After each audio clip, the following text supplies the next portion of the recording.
আমি স্পষ্টভাবে বলতে চাই, এটি কোনো আকস্মিক ঘটনা বা সাধারণ অপ্রীতিকর পরিস্থিতি ছিল না। এটি ছিল গণ অধিকার পরিষদের সন্ত্রাসীদের এক পূর্ব পরিকল্পিত সন্ত্রাসী হামলা। কুষ্টিয়াবাসী তথা দেশবাসীর সামনে তুলে ধরার জন্য আজকের এই জরুরি সংবাদ সম্মেলন। গতকাল আমার নির্ধারিত নির্বাচনী এলাকায় গণসংযোগ ও সাধারণ মানুষের খোঁজখবর নিয়ে ফিরে আসার সময় গণ অধিকার পরিষদের চিহ্নিত সন্ত্রাসীরা আমার গাড়িবহরে এক বর্বর ও অতর্কিত হামলা চালায়। আমি স্পষ্টভাবে বলতে চাই, এটি কোনো আকস্মিক ঘটনা বা সাধারণ অপ্রীতিকর পরিস্থিতি ছিল না। এটি ছিল গণ অধিকার পরিষদের সন্ত্রাসীদের এক পূর্ব পরিকল্পিত সন্ত্রাসী হামলা। শান্ত কুষ্টিয়াকে অশান্ত করা এবং আমার গণতান্ত্রিক ও জনকল্যাণমূলক কর্মকাণ্ডকে নস্যাৎ করার উদ্দেশ্যেই তারা এই ছক এঁটেছিল।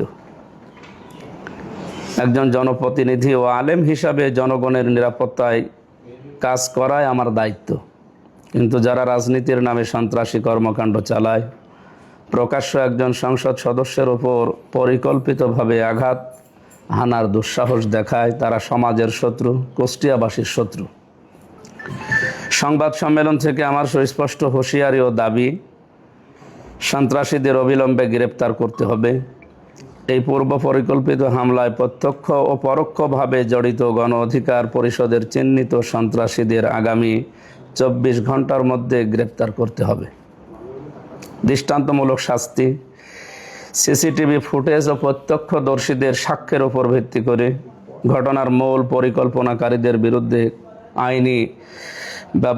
কঠোর আইনি ব্যবস্থা গ্রহণ করতে হবে।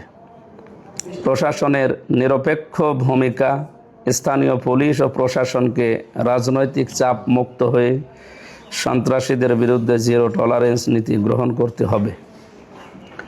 আমি কুষ্টিয়া 3 আসনের সর্বস্তরের জনগণকে ধৈর্য ও শান্তি বজায় রাখার বিনীত অনুরোধ জানাচ্ছি।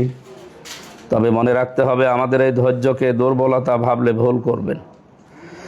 যদি প্রশাসন অবিলম্বে এই সন্ত্রাসীদের গ্রেপ্তার করে আইনের আওতায় না আনে, তবে কুষ্টিয়ার শান্তিকামী জনগণকে সাথে নিয়ে রাজপথের কড়া জবাব দেওয়া হবে ইনশাআল্লাহ।